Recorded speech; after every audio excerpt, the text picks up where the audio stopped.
Assalamualaikum warahmatullahi wabarakatuh. Halo teman-teman yang dirahmati Allah, sebelum mulai alangkah baiknya subscribe dulu dan tonton sampai akhir.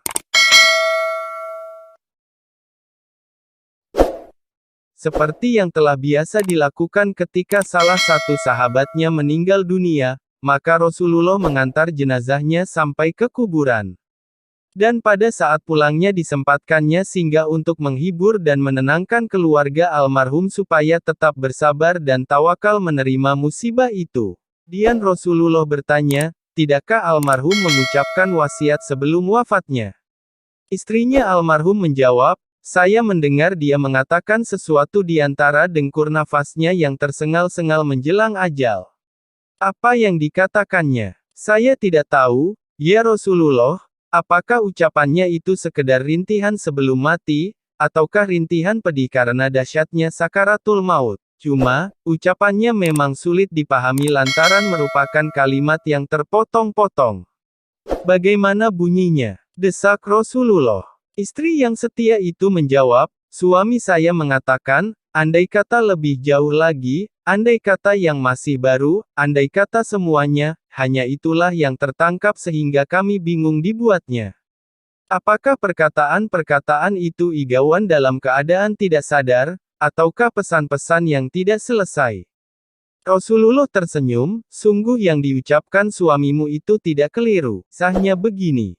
Pada suatu hari ia sedang bergegas akan ke masjid untuk melaksanakan salat Jumat. Di tengah jalan ia berjumpa dengan orang buta yang bertujuan sama. Si buta itu tersaruk-saruk karena tidak ada yang menuntun. Maka suamimu yang membimbingnya hingga tiba di masjid. Tatkala hendak menghembuskan nafas penghabisan, ia menyaksikan pahala amal solehnya itu, lalu ia pun berkata, andaikan lebih jauh lagi. Maksudnya, andai kata jalan ke masjid itu lebih jauh lagi, pasti pahalanya lebih besar pula. Ucapan lainnya ya Rasulullah. Tanya sang istri mulai tertarik. Rasulullah menjawab, adapun ucapannya yang kedua dikatakannya tatkala, ia melihat hasil perbuatannya yang lain. Sebab pada hari berikutnya, waktu ia pergi ke masjid pagi-pagi, sedangkan cuaca dingin sekali, di tepi jalan ia melihat seorang lelaki tua yang tengah duduk menggigil, kedinginan. Kebetulan suamimu membawa sebuah mantel baru, selain yang dipakainya. Maka ia mencopot mantelnya yang lama, diberikannya kepada lelaki tersebut. Dan mantelnya yang baru lalu dikenakannya.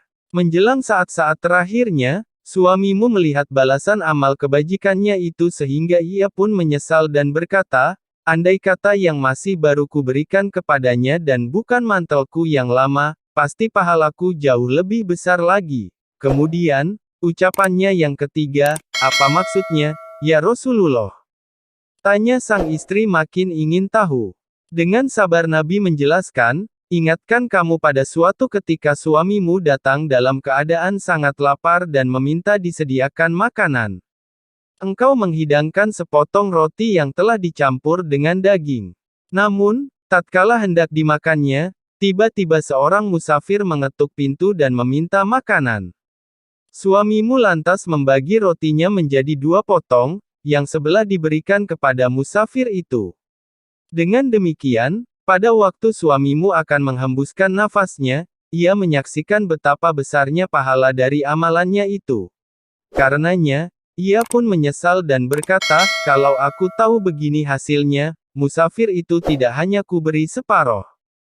Sebab andai kata semuanya kuberikan kepadanya, sudah pasti ganjaranku akan berlipat ganda. Begitulah keadilan Tuhan. Pada hakikatnya, apabila kita berbuat baik, sebetulnya kita juga yang beruntung, bukan orang lain. Lantaran segala tindak tanduk kita tidak lepas dari penilaian Allah. Sama halnya jika kita berbuat buruk, akibatnya juga menimpa kita sendiri. Kalau kamu berbuat baik, sebetulnya kamu berbuat baik untuk dirimu. Dan jika kamu berbuat buruk, berarti kamu telah berbuat buruk atas dirimu pula. Quran Surat Al-Isra 7.